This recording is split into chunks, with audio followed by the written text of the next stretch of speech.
who this is, everybody. This is California Senator Adam Schiff. Okay, we're six months into Trump's second term. How's it different this time? Fundamentally, it's different because Donald Trump was much less successful in the first term in creating a climate of fear. This is what he's after. He wants to make the law firms afraid. He wants to make universities afraid. He wants to make immigrants afraid. He wants to make citizens afraid. He wants to make news organizations, CBS and Paramount, afraid. He wants to make ABC afraid. And he is succeeding. He is succeeding. And more than anything else, he wants to make Republicans in Congress afraid because he wants them to do his will. He wants the judges to be afraid they'll get impeached if they cross him, afraid for their own personal safety if they cross him. He wants to create a climate of fear. And he has done so in 6 months, which is radically different than the first term. In part, it's different because in the first term, there were at least some people to stand up to him. The Secretary Mattis's, the John Kelly's and others that had some stature who were willing to say, Mr. President, that's a stupid-ass idea. Or that's an unlawful idea, or I'm not going to go along with that idea. And also, he didn't think he was going to win, I don't think, and so they didn't have a plan in place. Yes. So last night, the Senate passed something called a rescission bill. I've never heard of a rescission bill. It sounds like a court-ordered appendectomy. Can you explain what is a rescission bill? What does this do to Congress? Yeah. Well, first there's the big, ugly bill, which was another term that probably many people hadn't heard of, called reconciliation, where they massively cut health care and they cut food for hungry kids to fund a tax cut for rich people. But not content with that and the harms that's going to cause, they decided they want a lot of little ugly bills. And this rescission bill is a little ugly bill. It's like a mini reconciliation bill. It, like the reconciliation bill, only requires 50 votes and the VP, and they can cut further. So in this bill that we voted on up till about 3 in the morning last night, they cut funding for AIDS and tuberculosis and malaria and public broadcasting and NPR. And was this money that had already been allocated? It's money that had already been allocated.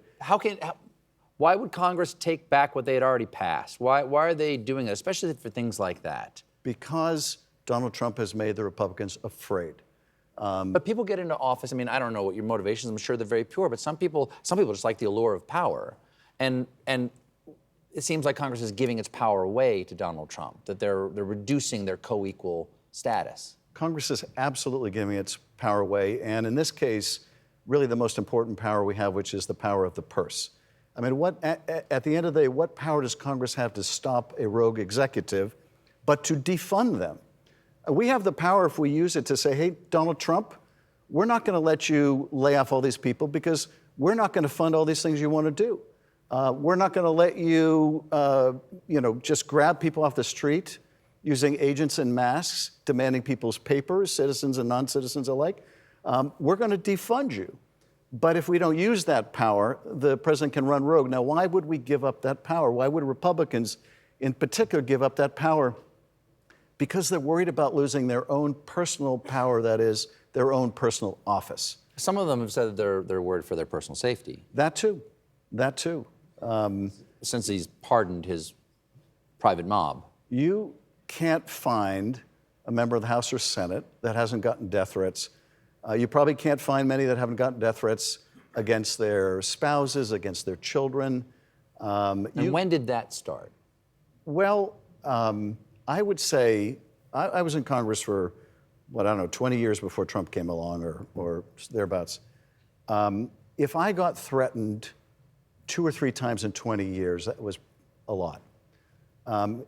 If I got threatened 2 or 3 times in a week during first Trump, it wasn't very much. So under Trump, that has just accelerated. And of course, now it's not just Democrats getting threatened, it's Republicans getting threatened.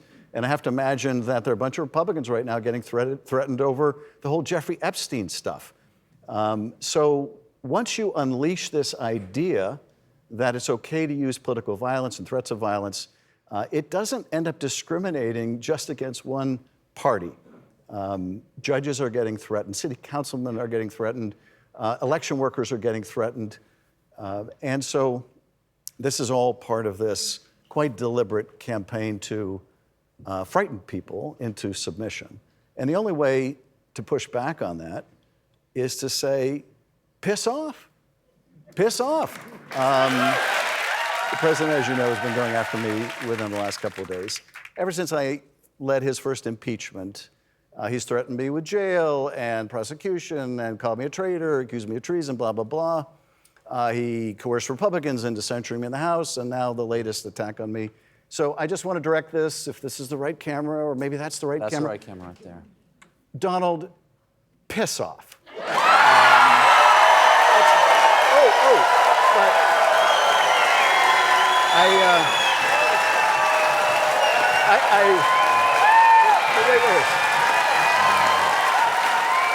Let's notarizing that. Have that notarized. Yes. Yes. But Donald, before you piss off, would you release the Epstein files?